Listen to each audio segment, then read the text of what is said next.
টেন্ডারবাজি চাঁদাবাজি ব্যক্তির হাতে ট্রাককে তুলে দেওয়া হয় এবং তুলে দিছে যেই জায়গায় পিড়ানি একটা মাটিত পড়বো না।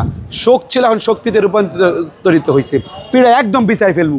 আপনারা গতকালকে গণমাধ্যমের মাধ্যমে অনেকেই সারা দেশের মানুষ দেখেছেন যে আমার সাথে কি পরিমাণে অন্যায় করা হয়েছে। তা আমার সাথে অন্যায় করা হয় নাই, গণ অধিকার পরিষদের তৃণমূল সহ সারা দেশের ত্যাগী নেতাদের সাথে অন্যায় করা হয়েছে। সেই রাজ্য তখনই ধ্বংস হয় যখন সেই রাজ্যের সেনাপতির চেয়ে সেই রাজ্যের মির্জাফরের গুরুত্ব বাইরে যায়। গণ অধিকার পরিষদ এখন মির্জাফরের গুরুত্ব দেওয়া শিখছে, সেনাপতির গুরুত্ব দেওয়া শিখে নাই। আপনারা হয়তো গণমাধ্যমে অনেক সময় দেখছেন আমরা দাঁড়াইছি, কথা বলি নাই। এই যে সাংবাদিক ভাইরা সবাই তো দেখছে 18 সাল থেকে আজকে এই 25 সাল পর্যন্ত হিরোলস পরিশ্রম করে গেছি এই গণ অধিকার পরিষদ দাঁড় করানোর জন্য। এই আজকের গণ অধিকার পরিষদ ছিল, এটা ছাত্র প্রথম সংগঠন বাংলাদেশ সাধারণ ছাত্র অধিকার সংরক্ষণ পরিষদ। সেইটা কইরা 2018 সালে 1 জুলাই ঢাকা বিশ্ববিদ্যালয় দিবসে গণ অধিকার পরিষদের সাধারণ সম্পাদক বললাম না, এই যে সাধারণ সম্পাদক রাশেদ খান, এদেরকে আমরা বানাইছি রক্ত দিয়ে, শ্রম দিয়ে, ঘাম দিয়া, জেল খাইটা। 18 সালের 1 জুলাই ঢাকা বিশ্ববিদ্যালয় দিবসে তার সাথে নির্মমভাবে গ্রেফতার হই, জেল খাটছি, রিমান্ড খাটছি। আর আজকে মন গড়া মতো করে তাদের প্রার্থীরা নির্বাচন তারা করবে। এত সোজা নাকি রাজনীতি? আমরা এখন ফাইনাল কথা, সারা দেশে 36টা আসন ঘোষণা করছে, 26টা আসনের নেতাকর্মীদের সাথে যোগাযোগ করে না। ওই আসনের তৃণমূলের নেতাকর্মীদের সাথে যোগাযোগ করে নাই, জেলার নেতাকর্মীদের সাথে যোগাযোগ করে না, সবাই ব্যর্থ। আমি যেহেতু এই দলের হাইয়ার কাউন্সিল মেম্বার, মানে কি ভাই, এটা কি মানে মনে হয় রাজার রাজ্যে বসবাস করি নাকি, যেটা সিদ্ধান্ত নিব? কালকে রাত্রে কোনো হোটেলের মধ্যে বসে নাকি দিব অব্যাহতিপত্র? আমি চিন্তা করি একটা দলের হায়ার কাউন্সিলের মেম্বারকে কনস্টিটিউশনাল রুলস যদি তাকে যদি অব্যাহতি দেওয়া হয়, তাহলে তো ওই কাউন্সিল মিটিং করে বডিতে সিদ্ধান্ত নিবে। এখন বডি টডি কিছু নাই, মানে নিজের মতো বৈশা ঘরে বৈশা সিদ্ধান্ত নিবে। সেইটা আমরা বাস্তবায়ন করতে দিব? এই দল কি আমাদের দল না? এই দল কারো ব্যক্তির পৈতৃক সম্পত্তি না। আমি মাহফুজ না, আরও হাজারো নেতাকর্মীদের শ্রম ঘাম, মোদি বিরোধী আন্দোলন, 11টা মামলা চলে। আমার বিরুদ্ধে 11টা মামলা থাকবে। কত নেতা আছে মনে করেন আসন দিয়ে দিচ্ছে, মামলা কি জিনিস বুঝেই না, হামলা কি জিনিস তার ধারণাই নাই। মামলা নাই, হামলা নাই, নির্যাতন নাই, নিপীড়ন নাই, জনগণের জন্য টু শব্দটা পর্যন্ত করে নাই।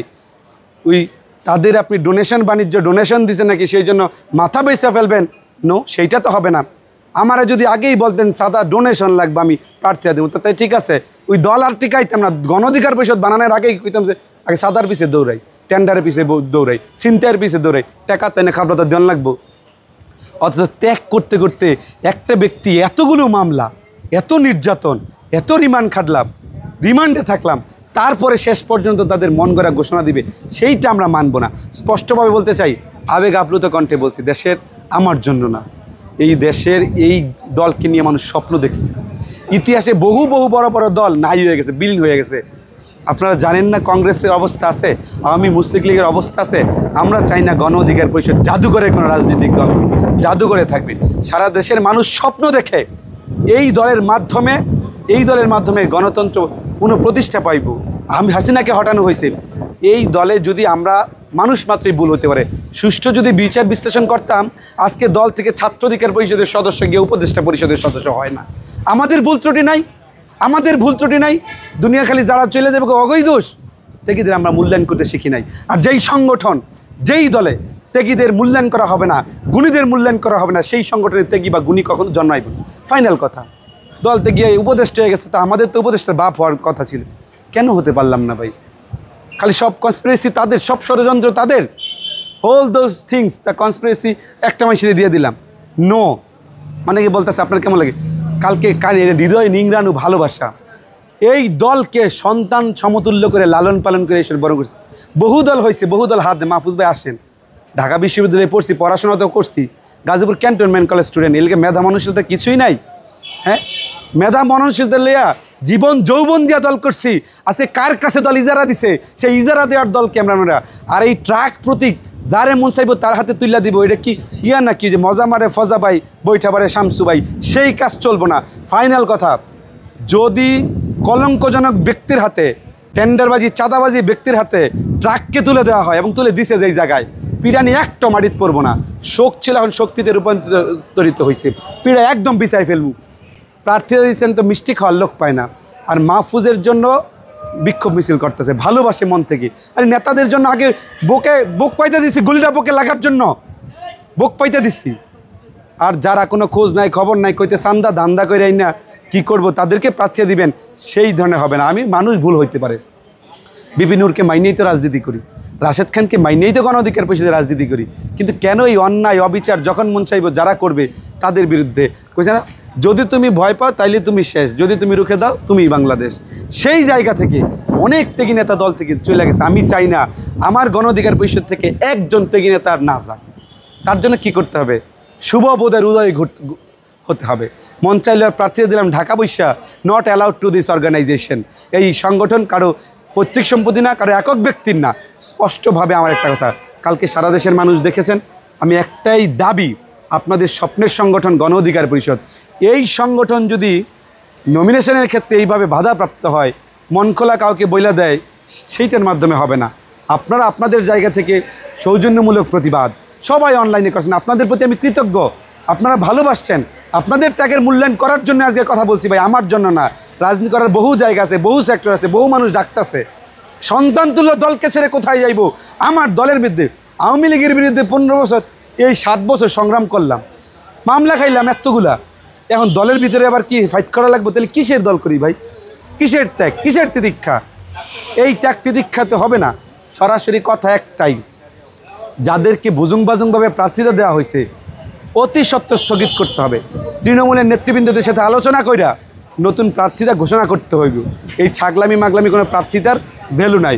এবং যারা ত্যাগী নেতা দীর্ঘদিন ত্যাগ করছে, ডোনেশন বেসড সিট বন্টন নয়, ত্যাগ বেসড সিট বন্টন করতে হবে।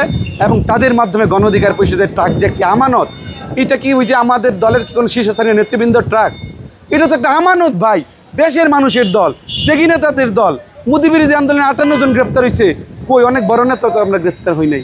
আবার আমি রিমান্ডে কাটছি, অনেকের মামলার চোখও দেখে নাই, তারা কেমনি টিকা রয়েছে? তো সুতরাং সকলের দল, সেই দলকে প্রতিষ্ঠা করতে হলে আমরা আপনাদেরকে লড়াই করতে হবে। আজকে যারা অন্যায় অপশাসনের কথা বললা মন গড়া এইভাবে নমিনেশন দিয়ে দিছে, তার বিরুদ্ধে আমাদের কথা বলতে পারে। আর শোক নাই, শক্তি হয়েছে সরাসরি। যদি এখন ত্যাগীদেরকে ত্যাগের মূল্যায়ন পাইতে হলে মনে করেন ঠ্যাং ঠ্যাং ভাঙিয়া ফেলতে হয়, সেই ঠ্যাং ঠ্যাংই ভাঙবো, আমরা ভাঙবো, আমাদের নেতৃবৃন্দরা ভাঙবে। কারণ এই প্রতীককে কোনোভাবে আমরা কলঙ্কিত হতে দিব না। কলঙ্কিত ব্যক্তি, টেন্ডারবাজি, চাঁদাবাজি, দুর্নীতিবাজ, তাদের হাতে আমরা ট্রাক প্রতীককে তুলে দিব না। ফাইনাল কথা আমাদের। ও আরেকটা কথা বলতে হয়, আমার নাকি মানুষ হিসাবে কে বলছে? আমি রাশেদ সাহেবকে বলেছি যে ওইখানেও দেখছি বলছে যে আমি এটা ভুল বলছি। আপনি ভুল বলছেন রাইট বলছেন জানি না। That is my humble request to you, pardon me and pardon the whole country's people. সারা দেশের মানুষ দেখছে, তাদের কাছে ক্ষমা চান। কেন মাহফুজকে পাগল বানাইছেন? আপনাদের স্বার্থের সাথে মিলে নাই দীক্ষা 5 মিনিট আগের ভালো মানুষ 5 মিনিট পরে পাগল হয়ে যায়। তো এই দলে কি 2 দিন পরে পাগল ছাগল ধরে রাখুন যাইবে? ভালো মানুষ তো থাকবে না, পাগলও থাকবো না। কয় সঙ্গে থাকলে সঙ্গী, না থাকলে জঙ্গি। সঙ্গেতে গেছি পরে জঙ্গি হয়ে গেছি একটু পরেই, তাদের কথা মতো যায়নি। Mahfuz is not really made right now. Rashed সাহেব যেই প্রতিষ্ঠানে পড়ছে সেই প্রতিষ্ঠানে মাহফুজ পড়েছে। মাহফুজ ক্যান্টনমেন্ট কলেজের স্টুডেন্ট। সুতরাং ওই মন গড়া বক্তব্য আপনার সুবিধা মতো হয় না দেখে মাহফুজ অসুস্থ, পাগল। আমি তো অসুস্থ কোনো সময় ছিলাম না। হৃদয়ে রক্তক্ষরণ হয়েছে। কেন হয়েছে? আমার সন্তানতুল্য সংগঠনকে আমাকে পিতৃহারা করতে, সন্তান হারা করতে চান, সেই জায়গায় হৃদয়ে রক্তক্ষরণ করছে। I am not really mad right now. এখনও পাগল না, ভবিষ্যতেও পাগল না। ত্যাগীদের জন্য কথা বলছি, ত্যাগীদের জন্য লড়াই চলবে। রাশেদ ভাইকে বলবো অতি সত্বর আপনার কথা প্রত্যাহার করে নিন, এটা আপনার নৈতিক দায়িত্ব। আর ওই যে নাগরিক বলছে, 2 নাগরিক না, এনআইডি কার্ড তো অনলাইনে দিলাম, আমি কাজ করতেছি, নেতৃবৃন্দর আন্দোলন সংগ্রাম করতেছি, এই ধরনের বুজুং বাজু ভুয়া তথ্য দিয়ে অন্তত মানুষকে বিভ্রান্ত করবেন না। আমি সবাই নিয়ে অনুরোধ জানাই, রাশেদ ভাইয়ের প্রতি শ্রদ্ধা ভালোবাসা, নূরের প্রতি শ্রদ্ধা ভালোবাসা আছে। আপনাদের শুভবোধের উদয় হয়ে এই দলকে আরও গণতন্ত্রকামী দল বানান, আগান, নেতৃবৃন্দের সাথে কথা বলেন। এইভাবে হঠকারী সিদ্ধান্ত নিয়ে এই দলকে আমরা জাদুঘরে গিয়ে নিক্ষেপ করতে চাই না। টাকা পয়সা কি লেনদেন হচ্ছে? টাকা পয়সা লেনদেন, আমগো পার্টি হচ্ছে গরিব পার্টি। মনে করেন কেউ 2-1 লাখ টাকা দিল চলার লেগে, দুনিয়ার কেউ বা এই ডোনেশন, আমি বলবো না যে অর্থ বাণিজ্য সরাসরি, ডোনেশন বাণিজ্য কেউ দিল দল চলার লেগে মাথা পেঁচা যাইব? আমার মতো মানুষ বেচতে 2 দিন পরে কুত্তা হতে পাইতো না দলের মধ্যে, ভাইব? দলে বেড়া 6 বছর যাবত কামলা দিতে দিতে জীবন শেষ করছে। বেড়া ঢাকা বিশ্ববিদ্যালয়ে পড়ছে, বেড়ার কি কেরিয়ার একটুও নাই, বেড়ার কি পরিবার নাই, বেড়ার মা বাবা নাই, এত কিছু করছে তো হেয়ারই দাম নাই। তো এই যে অর্থ বাণিজ্যের কথা আমি কেমনে বুঝলাম? কেউ ডোনেশন দিছে, ওই 1 লাখ টাকা দিছে দল চনের লেগে। আরে ভাই 1 লাখ টাকা তো যারা দান্দা ফান্দা করে সকাল সন্ধ্যার চা পানির খরচ, এটাতে কি আসন বেসন যাইবে, মাথা বেচা যাইব? Not allowed to this organization right now. এইটা কারো ব্যক্তিগত পৈতৃক সম্পত্তি না, সেইটা বানানো যাইব না, ত্যাগীদের মূল্যায়ন করতে হবে। সেই জায়গায় বলছি ওই ডোনেশন বেসড বাণিজ্যকে যদি তারা ব্যবহার করে তারা আসন দেয়, সেই ধরনের খেলা এখন চলবে না। খেলা যদি চলে তাহলে এরকম হইব, ওই জাদুঘরে গিয়ে গণ অধিকার পরিষদ খোঁজান লাগবে, অনেক দল আসলে খুঁজে বাইর করে না, এরকম বাইর করান লাগবো। এখন বাংলাদেশে একটা রাজনৈতিক দল, আমি বলি যেদিনকা বড় রাজনৈতিক দল ঘোষণা হবে এর আগের রাইতে উপদেষ্টা রাইকে লইয়া যায় পদ দেওয়ার লাগিয়া, আরও তো সুযোগ সুবিধা আছে। আমরা তো নিজের মাথা বেশি নাই, খালি এই দলকে সন্তান ভাইবা। কারণ ছাত্র অধিকার পরিষদ একটা দল বানাইছে মায়া ভালোবাসা, আড়ালে আপনারা গিয়ে কান্নাকাটি করছে, সামনে বলি নাই, বারবার বঞ্চিত হওয়ার পর্যন্ত। এখন দেয়ালে পিঠ ঠেকছে, এখন শোক নাই, শোককে শক্তিতে রূপান্তরিত করে প্রতিহত করব। আর জেডির হাতে তুলে দিব, ওটি হাত পা একটাও থাকবো না, ফাইনাল কথা, লড়াই চলবে।